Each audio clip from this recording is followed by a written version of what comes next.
Welcome back to the Best Friends podcast. Thanks for joining us today with our special guest host, Ian. Thank you very much for being here. My pleasure. It is our pleasure to listen to you today and going through this episode. So we're on season 1 still, episode 11. Go ahead and give me an episode summary, please. Yeah, little episode summary here. Season 1, episode 11. I don't really know how to do this. This is interesting. Because I had something written down, but I'm like, this sounds strange. So, yeah, in this episode, it opens up with Phoebe and Monica inadvertently getting a man hit by a car. They spend the rest of the episode vying for his affections while he's in a coma. And in other news, Ross, a very drunken Ross, kisses Chandler's mom and then deals with the fallout once Chandler comes. Yes. I think that's good enough. Yeah, I think that's pretty good. Yeah, it's in a nut. Hey, if you don't know what the episode's about, go watch it. Yeah, the whole point is, hey, listen, the reason why this came across so awkward is because we're got a lot of pressure about doing the episode summaries at the top. You know, I mean, I don't want to say true, but a lot of the diehard, hardcore people, they didn't want that. But, I mean, a lot of people out there were asking for it. So, I mean, we want to make this good for everybody. So we're trying to keep it brief. Exactly. So for those who are just joining us, the Best Friends podcast is designed to figure out who is the best friend on Friends. We go through 4 different pillars of a best friend: honesty, kindness, fairness, loyalty. We go through each of the characters, and then we do a summation at the end. Again, I feel like we're kind of rebooting this whole thing, with that new episode summary at the top. You're attracting some big sponsors. Viewership of the podcast is going to go way up. Viewership is. So, a lot of shows have gone under with less. They make a small change and then no one wants to listen to it. Yeah, so this is what we're doing here. Not everybody else. A lot of people are going to spend the entire time breaking down every action throughout the whole episode. We're getting down to who is the best friend. Who did the things that a friend is supposed to do. We're really breaking this thing down on a different level. We're doing it scientifically. Well, the science is the biggest part. That's what really sets us apart from everybody else. And we're going to get into a lot of that. It's a science. It's more like alchemy. It's a science podcast. Like a French science. It's French. It is. All right. So starting off with... Did you say French or French? French. French? French? As in French dressing? Yeah, like French. Are you talking about in French fries? Yeah. Oh, okay, I got it. So we'll start off with Chandler. Honesty. Go ahead and give me the 4 different categories, or 4 choices we can have for honesty. Yeah, we'll just say the 4 pillars here of the best friend: honesty, kindness, fairness, and loyalty. So breaking each one of those down per person. Chandler, honesty, 4 choices: lies most of the time, lies sometimes, consistently tells the truth, always tells everyone the truth. He was a little passive aggressive with Ross because Ross has kissed his mother.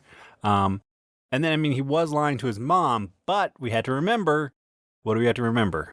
That she's not one of the gang. Exactly. I think we've talked about this before. If it was like a big enough crime, like if he was Cosbying people or something, that would we would take it out of there, we'd say, okay, it's not just a member of the gang.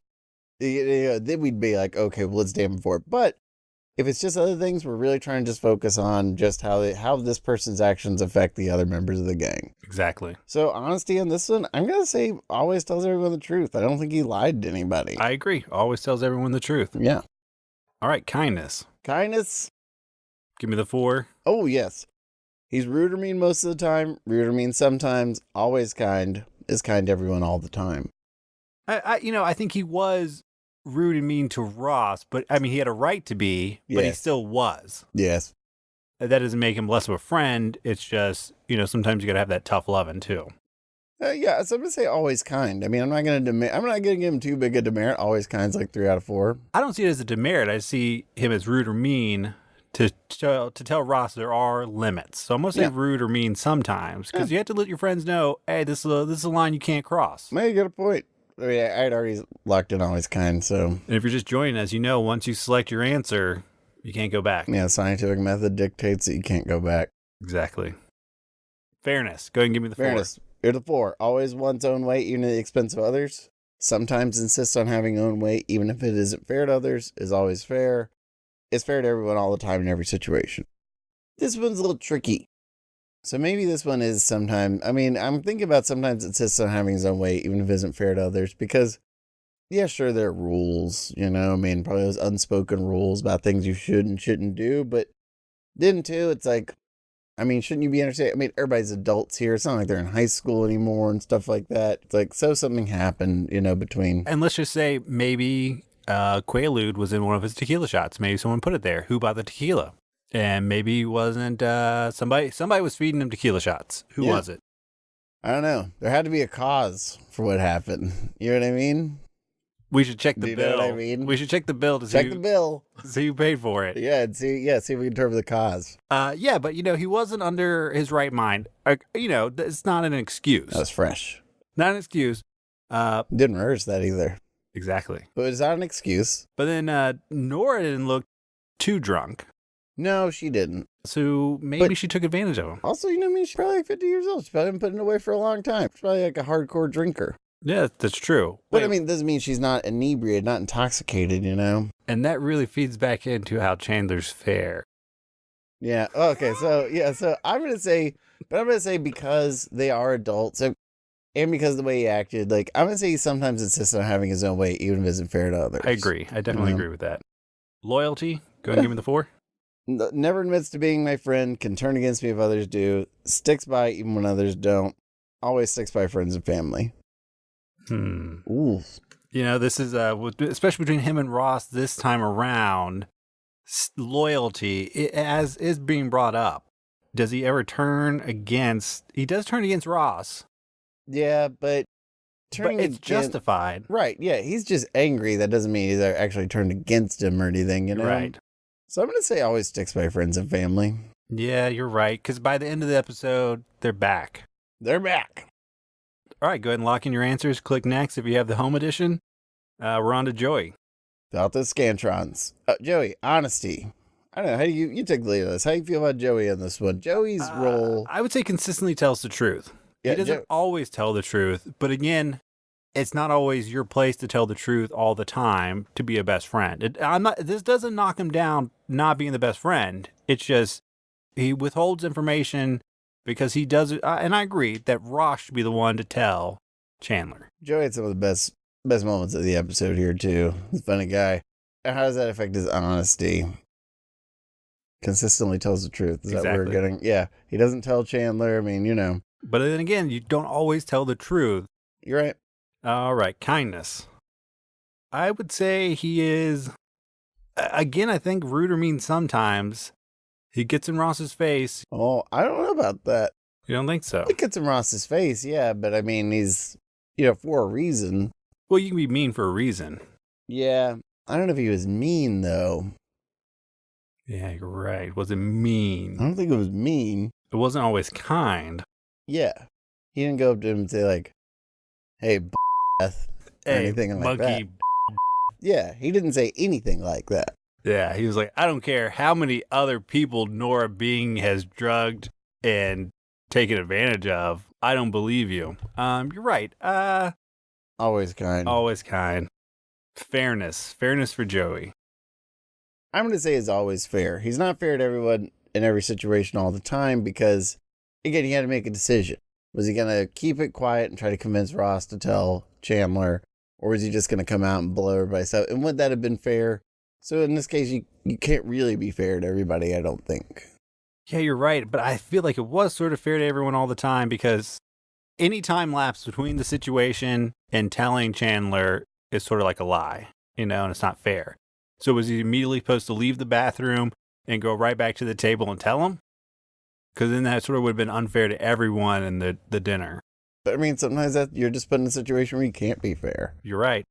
So I already locked in as fair to everyone all the time in every situation. I'm saying it's always fair. And I like that. I wish I could change it. Loyalty. Always sticks by friends and family. Yeah. I mean, come on. Doesn't turn against anyone. He holds a lie, or, he holds a secret, but then he also says, hey, you have to make it right.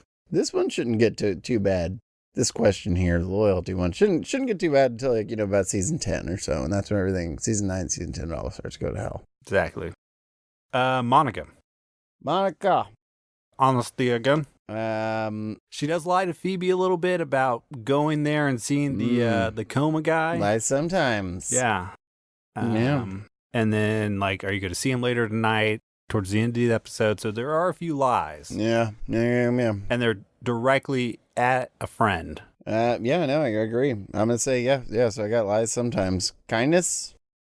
That's where it kind of gets tough because you would think that, in that lying and the deception, would that also affect the kindness quotient? And I mean, and should it not, or should it? And how can you actually separate the two? So this is difficult for me, but I'm going to say rude or mean sometimes. I feel like it has to affect the other category. That's good. I say always kind. I don't think she was as mean or rude as she could have been. Oh, look at here. Woo! All right. Hey. All right, so fairness. Monica, fairness. Fairness. So there's the coma guy, and it's hard to do fairness with Phoebe because who has rights to that guy? Yeah, I mean, I don't know if she actually insisted on having her own way with that.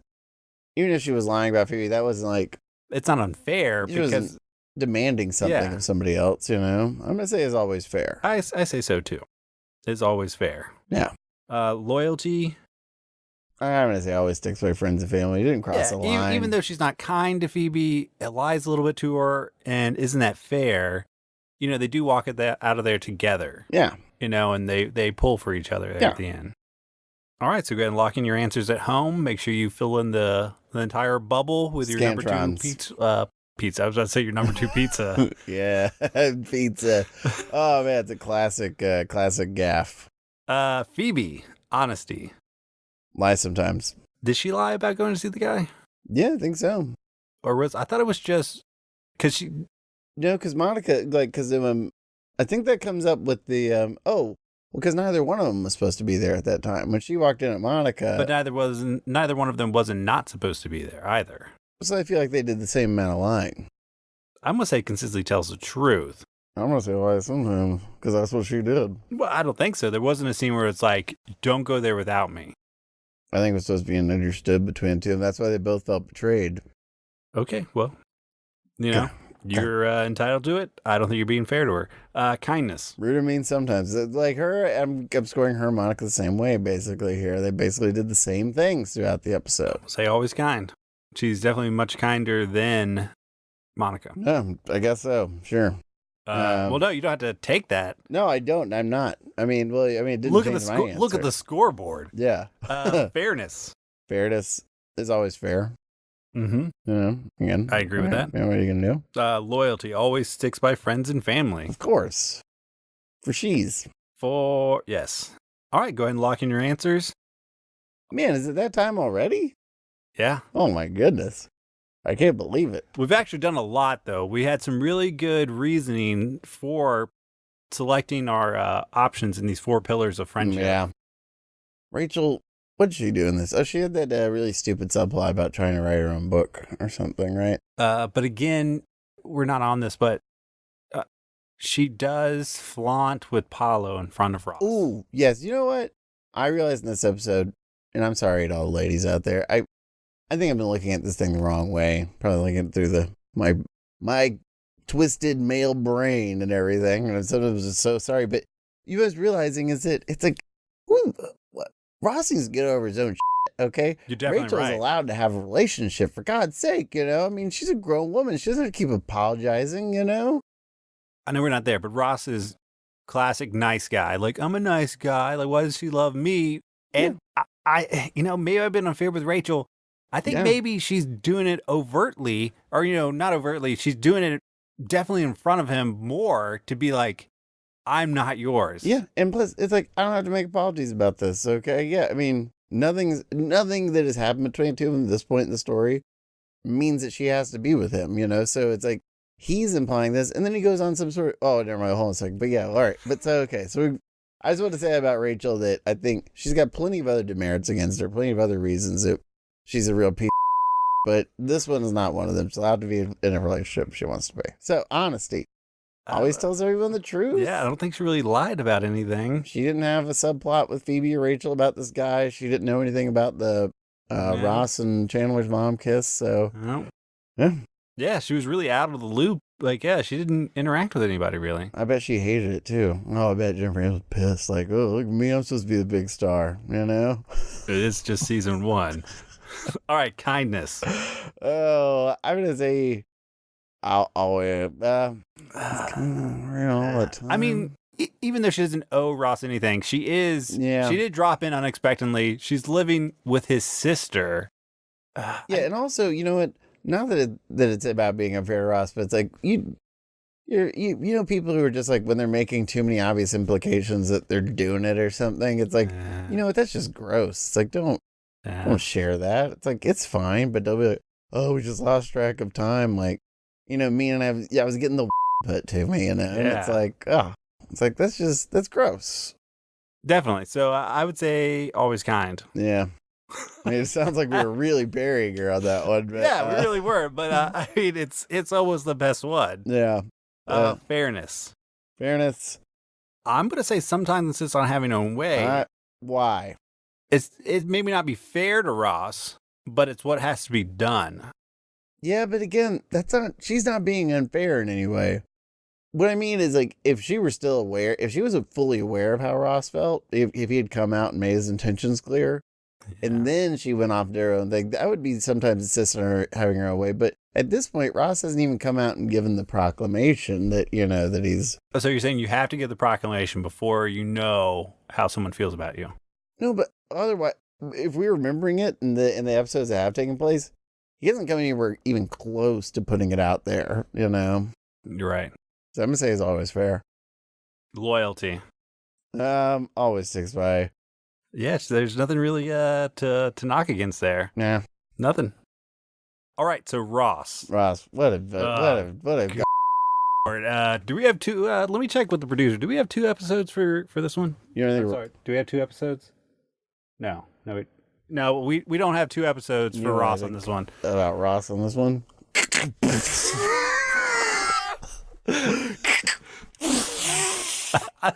That sounded like some kind of weapon. That's toilet flushing. That is that classic toilet flushing. The classic. You know the classic toilet? I think there might be something wrong with mine, but I mean, I'm pretty sure that's the way it sounds. Mine sounds like a shotgun. Yes. And then I don't know what it is with that. Buckshot. Yeah, that handle is definitely. All right, so let's talk about Ross. Honesty. No, I can't. Man, I can't even do it right now. Okay, so honesty, he lies most of the time. In this episode, he lies most of the time. Yeah. What episode lying? You know, he manages to lie to pretty much everyone at one point or another. You're right. You know, because if he's not lying directly to somebody, then he's lying, you know, about like, oh, we're just out here talking about racquetball or something, you know? Yeah. Scumbag. Kindness. Check the bill. Yeah, kindness. You know, I mean, he wasn't mean about it. Rude or mean sometimes, though. Yeah, I want to put that, but I don't know if he was really mean about it. I mean, I guess it is kind of rude in a way. It's definitely rude. Yeah, you're right. So it's rude or mean sometimes. Yeah, definitely rude. Fairness. Always one's own way. You know, in this episode, if we can contain it. Oh, yeah. You know? Oh, yeah. He does always want his own way at the expense of others. Because you think about it, the expense of Joey and Chandler. Yeah, because here's what I was about, where I was about to really go off on that thing. What we were talking about Rachel is that, like, oh, God.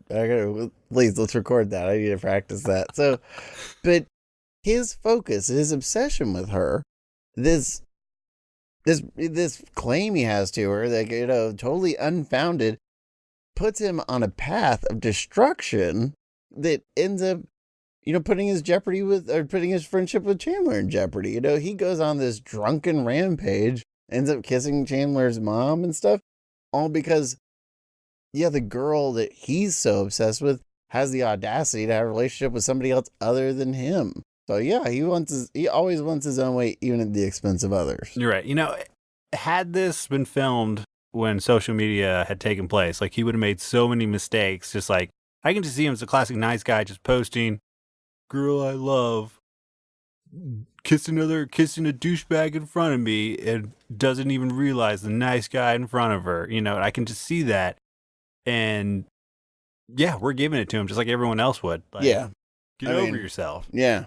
I mean, I think everyone can relate to that. And I mean, it's just such a stinking. Yeah, you're right. It is just like, yeah, this pathetic person who wants to go out and just be like, "Oh, woe is me! Look how great I am." And it's like, no. But he doesn't do anything to change the situation. Yeah. That Morgan Fairchild's pretty hot, though. Yeah. I mean, I think she's like 70. Now. Yeah, I mean, now she is. I mean, look, So I haven't seen her in a few years. It's been a few years since we've seen each other. So, I mean, I haven't seen her in a few years. You know what? I mean, I still shop at Old Navy. if they were like Morgan Fairchild, it'd be like, well, it's Morgan Fairchild. Hands down, please. Or Jack Nicholson. Morgan Fairchild, hands down, please. I know it's a controversial position. Loyalty. Loyalty. Well, no, I mean, this one. Well, this one's well, obviously the answers in this were a little strange, but I guess you have to give him the king can turn against me if others do. You know, I mean, Yeah. he doesn't bottom out on this one, you know, because he does eventually come around, and I know alcohol might have been been to blame, Been the catalyst, but you can't blame it. right? Yeah. So you have to give him can turn against me if others do. I agree. So go ahead and lock in your answers. Go ahead and click next. So now that we have that, I want you guys to take all those answers and throw them away. Yeah. Let's bring him through the shredder. You know? That's not bad. Yeah, you're exactly like the guy that does all the special effects sound effects. Special effects sound effects. Michael Winslow. Yeah. Ooh, I hope that's right. I'm pretty sure. Ooh, crossing my fingers. I hope that's right. So now that we did all Malcolm Winslow. So now that we did all that, we're doing a special segment on our show. It is yes. I'm trying to think of a special segment we should do. Don't want to do Gunther Watch. What's something new that we can pull out? Well, I do think we should talk about Alf's dad. No. Alf's dad, who hasn't been on in a while. I feel like his spirit is there though, because Phoebe's been getting a lot of time up on this stage. I can see that. Who could we check in with? Oh, what that guy in the bed? We could play a game of like who'd the side character look like? The coma guy, for me, his face, he looked like Ted Danson and Eric Roberts mixed together. Yeah, I was going to say he looks like the agent from Fringe and the agent from The Blacklist. Wait, were you saying Fringe? Yeah, like bread. Oh, okay, Fringe bread. Yeah. Okay. Like, like the ends that are good. Yeah. Yeah. Well, I like that you gave two random characters. No name. What? Yeah, okay, I like that. But they're both agents. Yeah, they're both agents, and they're both like shows. I think they're both agents with the FBI. Well, I mean, I think you actually got closer than I did. Yes. All right, so go ahead. This is the meat and potatoes of our show, the best friend ranking. What we do here is we rank the friends 1 through 6 based just on this episode. Yeah, and you'd think that somehow there could be some sort of algorithm or computation to take the rankings that we just did so as 4 pillars and come out here and sort of compute this. That's not what this is. The scientific method too dictates that we do that one test, and that's on its own. Those results exist on their own. This separate test, these results have to exist on their own. They can't be affected by each other. And we should let everyone know that the scientific method is sort of spelled like Sci-Fi Channel. Letters. Yeah. Number 1. Number 1 being the best, number 6 being the worst. Is that where we want to start? Do we want to start at the best friend? Oh, man, I think if we go to number 6, we're just going to end up just talking about one person. No spoilers. No spoilers. All right, number 1. I think, for me, Joey. Yeah, Joey. He's, yeah, you're right. He's sort of stuck in the middle, but he doesn't have a passive part like Rachel does in this one, where she's basically not involved in most of the things going on. He's in there. He's trying to get Ross to do the right thing, and he's looking out for his friend, Chandler. Joey. Yeah, I agree. Slam dunk. Number 2. Number 2. Wow, this is hard. Oh, number 2. I would have to say maybe Chandler. Yeah, I mean, I'm going to go with Chandler too, because he forgives Ross. He does. He could have made a bigger thing out of it, but he didn't. He could have been a bigger jerk about it, but he wasn't. So I'm going to go with, you're right. Chandman for number 2, As we're starting to get a little murky here. Oh, Number 3. Number 3. Oh, man. I know what everybody's thinking. Shut up, everyone. Don't do it. I don't know what you're saying don't do because, this is not a peer pressure. We all come up with our own, we give our own answers. I'm saying Rachel at number 3. I knew you were going to do that. I'm going with Monica. Monica? Just because Rachel, I thought about it, I was like, yeah, Rachel is in her own little world, so she's not interacting with the friends. I don't think that's the best friend. I think, well, I already locked it in. I know you did, but, But I think that Monica and Phoebe spend enough time, with their little infighting and their jealousies and stuff like that, that it kind of bumps them down a little bit. And then Ross was Ross. Well, maybe Rachel should have stepped in.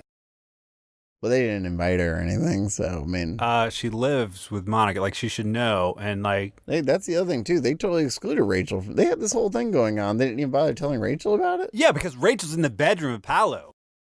I don't know. Did you say French? Yeah, French dressing on my French fries. Number 4.